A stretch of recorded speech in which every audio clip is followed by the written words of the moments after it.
waxaa maanta si rasmi ah magaalada Galdogob ee gobolka Mudug uga bilaabatay shaqada wadada laamiga oo dhexmari doonta magaalada Galdogob.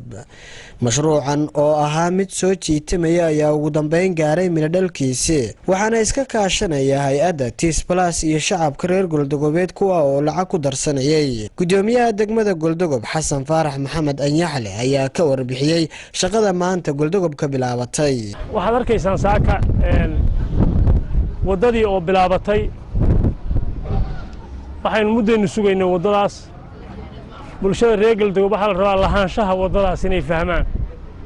qof waliba waxa gurigiisa yaala isaga iska laakiin lahaanshaha runtaahi waa waxa dadka ka dhaxeeya in la wada ilaaliyo saasa wadadii ku bilaabatay gaadiidleyda waxaan gaar ahaan leeyahay gaadiidleydu ha ogolaadeen wadooyinka la xiray inay samarin si aysan khasaaro uga imaanin dadka shaqeynaya ama baabuurta aan dhibaato uga imaanin wadadii la xiray waa la xiray ciidamada la dhigayaa cidii soo xad gudubta oo warbixinta heshana hadee wixii ay la timaado iyada dambigeeda iskale waxaan leeyahay la shaqeeya dadka wadada ka shaqeynaya soona dhaweeya wadooyinka qayb mar baa la xiray hadda 400 mitir baan xirnay 400 kala ku xigta 400 san ka dhigayna hadii la haydmo waxaan rabaa dadka reer Galdogob meel kasta ay joogaanba 188 oo US dollar baa inaga dhala ka rabaa wadada sayidkeeda iyo wixii kale wadada lagu kordhin doono insha Allah u diyaar garooba kala qayb qaata ama dukaamada ku soo jeeda ha noqdeen ama xaafadaha ama ha noqdeen dadka adduunka daafiisa jooga sida ay u bilaabatay saaka bay wadada u socotaa laami baa la saarayaa waxaan kaga baahanyahay ilaa 1600 weeye 1400 kale inaan ku darsano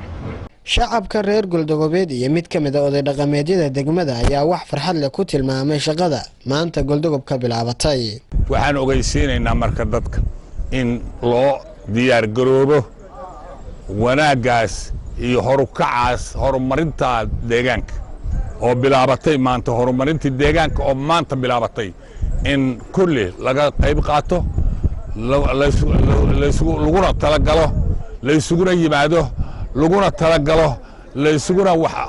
qabadna loogu sameeyo waxaana ka bilowday hawlgalkii shaqadan ma sha Allah waxaan leeyahay maamulka degmada Galdogob oo gaaray hankiisii maantayto una bilaabay wadadii degmada Galdogob inta waxaan raacinayaa dadweynaha reer Galdogob waxa loo baahan yahay muddada yar oo shaqadu socoto in jeed ku xirmi doonaan in wadooyinka la xiri doono si laami looga dhigo marka dadka waxaan dulqaad inay u yeeshaan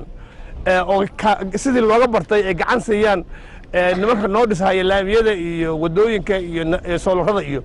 mid kamid ah injineerada kambaniga Kibarko oo ahaa kambaniga ku guuleystay shaqada oo ku hadlaya afkiisa ayaa isaguna sheegay हम सब इधर पाकिस्तानी आए हुए हैं काम के लिए मेरे साथ अस्पताल के हैं अब्दुल रज़ाक इंशाल्लाह बेहतरीन काम करेंगे प्रॉब्लम नहीं आ रही है इस काम करने में Galdogob waxay u muuqataa inay ka kobcayso dhaqaalaha dhismaha iyo dhiirigelinta dhalinta dhexjooga dhulkooda muumin jaamac ciise lajmal Puntland TV magaalada Galdogob